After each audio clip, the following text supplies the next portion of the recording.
ಪಾತ್ರೆ ಇಟ್ಕೊಂಡಿದ್ದೀನಿ. ರಿಚ್ ಬಾಸುಮತಿ ಖೀರ್ಗೆ ತುಂಬಾ ರಿಚ್ ಆಗಿದೆ ಇದು ಬಾಸುಮತಿ ಖೀರು. ಇದಕ್ಕೆ 1.5 ಲೀಟರ್ ಹಾಲು ಹಾಕೋಬೇಕು. ಆರೆಂಜ್ ಪ್ಯಾಕೆಟ್ ಹಾಲು ಬರುತ್ತಲ್ಲ ಒಂದಿನಿ, ಅದನ್ನ ಹಾಕೊಂತ ಇದ್ದೀನಿ.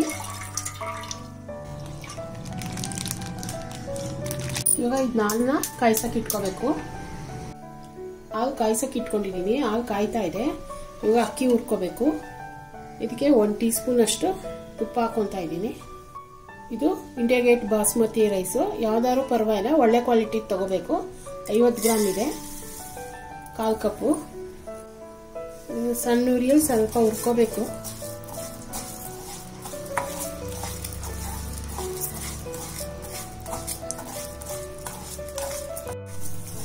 ನೋಡಿ ಇದೆಲ್ಲ ವೈಟ್ ಆಗಕ್ಕೆ ಶುರುವಾಗಿದೆ. ಅಕ್ಕಿ ಸ್ವಲ್ಪ ಬ್ರೌನಿಶ್ ಬರ್ತಾ ಇದೆ. ಈ ಟೈಮಲ್ಲಿ ಆಫ್ ಮಾಡ್ಬಿಡ್ಬೇಕು ಸ್ಟವ್ನ.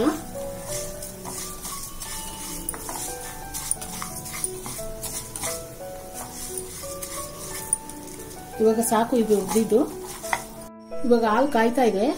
ಇದು ಹುರ್ಕೊಂಡಿದ್ವಲ್ಲ ಅಕ್ಕಿನ ಇದಕ್ಕೆ ಹಾಕೊಂಡ್ಬಿಡ್ಬೇಕು.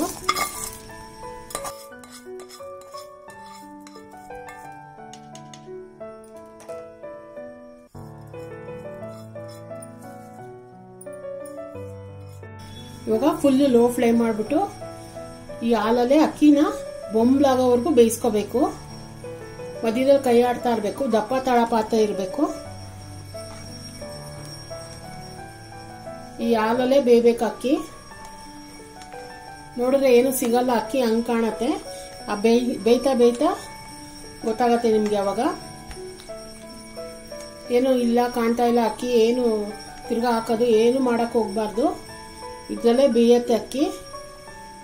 ಸ್ವಲ್ಪ ಮಧ್ಯದಲ್ಲಿ ಕೈ ಆಡಿಸ್ತಾ ಇರ್ಬೇಕು. ಫುಲ್ ಲೋ ಫ್ಲೇಮ್ ಮಾಡಿರ್ಬೇಕು. ನಿಧಾನಕ್ಕೆ ಬೇಯಬೇಕು. ಇದು ಟೈಮ್ ತಗೊಳತ್ತೆ. ನೋಡಿ ಇವಾಗ ಅಕ್ಕಿ ಎಲ್ಲ ಕಾಣ್ತಾ ಇದೆ. ನೋಡಿ ಈ ತರ ಕಾಣುತ್ತೆ ಅಕ್ಕಿ. ಇದೆಲ್ಲ ಫುಲ್ ಬೊಂಬ್ಲಾಗ್ಬೇಕು. ಅನ್ನನ ಫುಲ್ ಅನ್ನ ತರ ಬೊಂಬ್ಲು, ನಾವು ಬೊಂಬ್ಲು ಅನ್ನ ಮಾಡ್ತೀವಲ್ಲ ಆ ತರ ಬೊಂಬ್ಲಾಗ್ಬೇಕು. ಇದು ಹಾಲಲ್ಲೇ ಬೇಯಬೇಕು. ಹಾಲು ಸಾಕಾಗಿಲ್ಲ ಅಂದ್ರೆ ಬೇಕಾದ್ರೆ ಇನ್ನೊಂದ್ ಸ್ವಲ್ಪ ಹಾಕೋಬಹುದು. ಅಂದ್ರೆ ಒಟ್ಟಿನಲ್ಲಿ ಇದು ಅಕ್ಕಿ ಬೊಂಬ್ಲಾಗ್ಬೇಕು. ಇವಾಗ ನಾನು 1.5 ಲೀಟರ್ ಹಾಲು ಹಾಕಿದ್ದೀನಿ. ಹಾಲು ಸಾಕಾಗಿಲ್ಲ ಬೇಯಕ್ಕೆ ಅಂತ ಅಂದ್ರೆ ಇನ್ನೊಂದು ಅರ್ಧ ಲೀಟರ್ ಹಾಕೋಬಹುದು ಹಾಲು. ತೋರಿಸ್ತೀನಿ ಅದ ಯಾವ ತರ ಬರ್ಬೇಕು ಅಂತ. ನೋಡಿ ಅಕ್ಕಿ ಎಲ್ಲ ಬೆಂದಿದೆ. ನೋಡಿ ಇನ್ನ ಬೇಯಬೇಕು. ನೋಡಿ ಸೌಟ್ ತುಂಬಾ ಸಿಗ್ತಾ ಇದೆ. ನಾವು ಹಾಕಿದ್ವಿ ಎಷ್ಟು 50 ಗ್ರಾಮ್ ಅಷ್ಟೇ. 1.5 ಲೀಟರ್ ಹಾಲು ಹಾಕಿದ್ವಿ. ಇನ್ನೊಂದು ಚೂರು ಬೇಯಬೇಕು. ಕರೆಕ್ಟ್ ಆಗಿ ಇವಾಗ 1 ಅವರ್ ಆಗಿದೆ. ಸ್ವಲ್ಪ ನಿಧಾನ ಆಗತ್ತೆ ಬೇಯೋದು. ರುಚಿ ಬೇಕು ಅಂದ್ರೆ ಕಾಯ್ಬೇಕು. ಇದಕ್ಕೆ ಇನ್ನೊಂದು 1/4 ಲೀಟರ್ ಹಾಲು ಹಾಕೊಂತೀನಿ. ಇನ್ನ ಬೇಯಬೇಕಿದು ಸ್ವಲ್ಪ. ಇನ್ನು ಬೊಂಬ್ಲಾಗ್ಬೇಕು. ನೋಡಿ ಈ ಉದ್ದ ಅಕ್ಕಿ ಇದೆಯಲ್ಲ, ಇದೆಲ್ಲ ಪೀಸ್ ತರ ಕಾಣ್ಬೇಕು. ಈ ಟೈಮಲ್ಲಿ ನಿಮಿಷಕ್ಕೂ ಕೈ ಆಡ್ತಾ ಇರ್ಬೇಕು, ಇಲ್ಲ ತಳ ಇಟ್ಬಿಡತ್ತೆ. ನೀವು ಎಷ್ಟು ಬೇಯಿಸ್ತೀವೋ ಅಷ್ಟು ರುಚಿಯಾಗಿರತ್ತೆ ಇದು. 1/4 ಲೀಟರ್ ಬಿಸಿ ಹಾಲು ಇಟ್ಕೊಂಡಿದ್ದೀನಿ ಕಾಯಕ್ಕೆ. 1/4 ಲೀಟರ್ ಹಾಕೊಂತೀನಿ. ಒಂದು 15 ನಿಮಿಷ ಬೇಯಬೇಕಿದು. ಟೈಮ್ ತಗೊಳತ್ತೆ. ಲೋ ಫ್ಲೇಮಲ್ಲೇ ಬೇಯಬೇಕು. ಈ ಟೈಮಲ್ಲಿ ಕೈ ಆಡ್ತಾ ಇರಬೇಕು. 2 ನಿಮಿಷಕ್ಕೂ ಕೈ ಆಡಬೇಕು. ನೋಡಿ ಇದು ಒಂದು 15ರಿಂದ 20 ನಿಮಿಷ ತಿರ್ಗಾ ಬೇಯಿಸ್ಕೊಂಡಿದ್ದೀನಿ. 1/4 ಅವರ್ ಹತ್ತತ್ರ ಚೆನ್ನಾಗಿ ಬೆಂದಿದೆ ಇದು. ಸಾಕಿದು ಸಾಫ್ಟ್ ಆಗಿದೆ. ಹಿಂಗಂದ್ರೆ ಕಚ್ಚಿ ಆಗ್ಬೇಕು, ಬೊಂಬ್ಲಾಗ್ಬೇಕು. ಕಾಳು ಇರಬಾರ್ದು ಅಕ್ಕಿ. ಇವಾಗ ಇದಕ್ಕೆ ಸಕ್ಕರೆ ಹಾಕೊಂತ ಇದ್ದೀನಿ. ಒಂದು 200 ಗ್ರಾಮ್ ಅಷ್ಟು ಸಕ್ಕರೆ ಹಾಕೊಂತ ಇದ್ದೀನಿ. 1 ಕಪ್ ಇದೆ.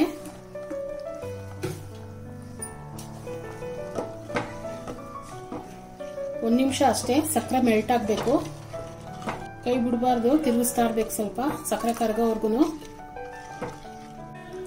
ನೋಡಿ ನಾವು ಹಾಕೊಂಡಿದ್ದೆ ಒಂದು 1/4 ಕಪ್ ಅಷ್ಟು ಅಕ್ಕಿ. ಇಷ್ಟೊಂದು ಅನ್ನ ಆಗಿದೆ. ಹಾಲಲ್ಲಿ ಅಕ್ಕಿ ಹಾಕ್ಬಿಟ್ಟು ಕುಕ್ಕರಲ್ಲಿ ಬೇಯಿಸ್ಕೊಳ್ತಾರಲ್ಲ ಆ ಥರ ಮಾಡಬಾರ್ದು. ರುಚಿ ಇರಲ್ಲ, ಚೆನ್ನಾಗಿರಲ್ಲ. ಆ ಥರ ಮಾಡಿದ್ರೆ ಅನ್ನ ಮಾಡಿಕೊಂಡು ಹಾಲು ಹಾಕ್ತಾರೆ, ಅದು ಚೆನ್ನಾಗಿರಲ್ಲ. ನಿಮಗೆ ರುಚಿಯಾಗಿ ರಿಚ್ ಆಗಬೇಕು ಅಂದರೆ ಈ ಥರ ಮಾಡ್ಕೊಳ್ಳಿ. ಸ್ವಲ್ಪ ಬೇಯೋದು ಲೇಟ್ ಆಗುತ್ತೆ ಹೊರತು ಇನ್ನೇನು ಕೆಲಸ ಇರಲ್ಲ ಇದರಲ್ಲಿ. ನಿಮಗೆ ಇದು 1 ಲೀಟರ್ ಪಾಯಸ ಆಗತ್ತೆ. ಸಕ್ಕರೆ ಎಲ್ಲ ಮೆಲ್ಟ್ ಆಗಿದೆ.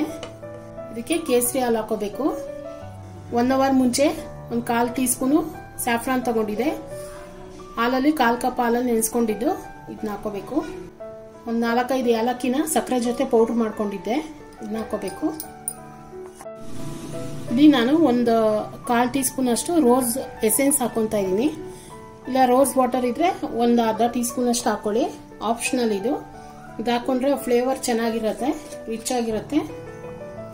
ಇವಾಗ ಸ್ಟವ್ ಆಫ್ ಮಾಡಿಬಿಡ್ಬೇಕು.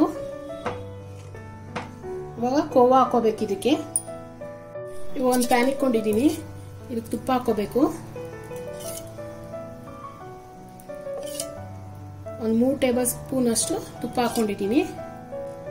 ಒಂದು 25 ಗ್ರಾಮ್ ಗೋಡಂಬಿ ಹಾಕೋಬೇಕು. ಲೈಟ್ ಬ್ರೌನ್ ಆಗೋವರೆಗೂ ಗೋಡಂಬಿನ ಕರ್ಕೋಬೇಕು.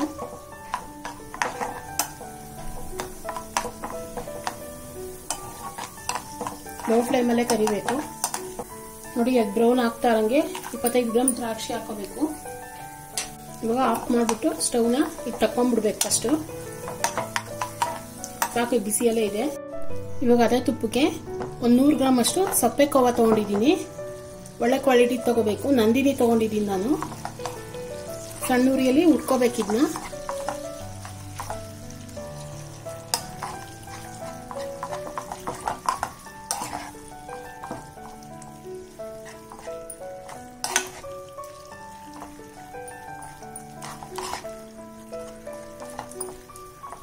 ಇವಾಗ ಸಾಕು, ಒಂದು ನಿಮಿಷ ಆಗಿದೆ ಸಾಕು. 1 ನಿಮಿಷ ಆದ್ಮೇಲೆ ಸ್ಟವ್ ಆಫ್ ಮಾಡಿಬಿಡ್ಬೇಕು. ಆ ಕಾವಲ್ಲೇ ಎಲ್ಲ ಮೆಲ್ಟ್ ಆಗತ್ತಿದು. ಸ್ವಲ್ಪ 1-2 ನಿಮಿಷ ತಣ್ಣಗಾಗಕ್ಕೆ ಬಿಡ್ಬೇಕಿದ್ನ. ನೋಡಿ ಎಲ್ಲ ಸಾಫ್ಟ್ ಆಯ್ತು. ಇವಾಗ ಕೋವಾ ಹುರ್ಕೊಂಡಿದ್ವಲ್ಲ ಇದನ್ನ ಹಾಕೊಂಡ್ಬಿಡ್ಬೇಕು.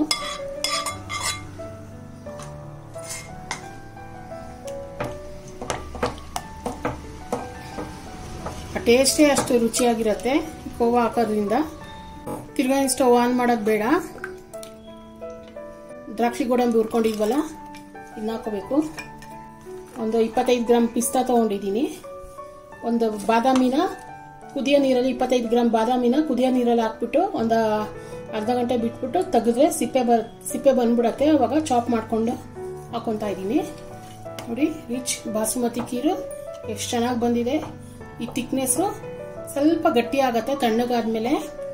ಇದನ್ನ ಫ್ರಿಜ್ಜಲ್ಲಿ ಇಕ್ಬಿಟ್ಟು ಚಿಲ್ ಮಾಡ್ಕೊಂಡು 1 ವಾರವರೆಗೂ ಇಕ್ಬೋದು. ಈ ಪಾಯಸನ ಬಿಸಿ ಮಾಡ್ಕೊಂಡು ತಿನ್ಬೇಕು ಅಂದ್ರೆ ಎಷ್ಟು ಬೇಕೋ ಅಷ್ಟು ತಗೊಂಡು ಬಿಸಿ ಮಾಡ್ಕೊಂಡು ತಿನ್ಬೇಕು. ಎಲ್ಲಾನು ಬಿಸಿ ಮಾಡ್ಕೊಳಕ್ ಹೋಗ್ಬಾರ್ದು, ಅದು ಹಾಳಾಗ್ಬಿಡತ್ತೆ ಪದೇ ಬಿಸಿ ಮಾಡಿದ್ರೆ. ನೀವು ಎಷ್ಟು ತಿನ್ಬೇಕು ಅನ್ಸತ್ತೋ ಅಷ್ಟು ಮಾತ್ರ ತಗೊಂಡು ಬಿಸಿ ಮಾಡ್ಕೊಂಡು ತಿನ್ಬೋದು. ಇಲ್ಲ ಚಿಲ್ಲಾಗಿ ತಿನ್ಬೇಕು ಅಂದ್ರೆ ಹಾಗೆ ಬಟ್ಲಲ್ಲಿ ಹಾಕಿಬಿಟ್ಟು ಚಿಲ್ಲಾಗಿ ತಿನ್ಬೋದು. ತುಂಬಾ ರುಚಿಯಾಗಿರುತ್ತೆ ಇದು ಪಾಯಸ. ಆ ಫ್ಲೇವರು, ಆ ರೋಸ್ ಎಸೆನ್ಸು ಅಷ್ಟೇ ಚೆನ್ನಾಗಿ ಬಂದಿದೆ ಇದು. ಒಂದ್ಸತಿ ಮನೇಲಿ ಮಾಡ್ಕೊಳ್ಳಿ. ಇವಾಗ ಈ ಸರ್ವಿಂಗ್ ಬೌಲ್ಗೆ ಹಾಕ್ತೀನಿ. ನೋಡಿ ತುಂಬಾ ರಿಚ್ ಆಗಿರೋ ಬಾಸುಮತಿ ಖೀರ್ ರೆಡಿಯಾಗಿದೆ. ಸ್ವಲ್ಪ ಬೇಯೋದು ಲೇಟ್ ಆಗತ್ತೆ ಹೊರತು ರುಚಿ ಹಂಗೆ ಇರುತ್ತೆ ಇದು. ಒಂದ್ಸತಿ ನೀವು ಟ್ರೈ ಮಾಡಿ ಮನೇಲಿ, ಕಮೆಂಟ್ಸ್ ಹಾಕಿ ಯಾವ ಥರ ಬಂದಿದೆ ಅಂತ. ಪಿಸ್ತಾ ಚಿರೋಂಜಿ ಅಂತ ಸಿಗತ್ತೆ, ಅದು ಬೇಕಾದ್ರೆ ಹಾಕೋಬಹುದು.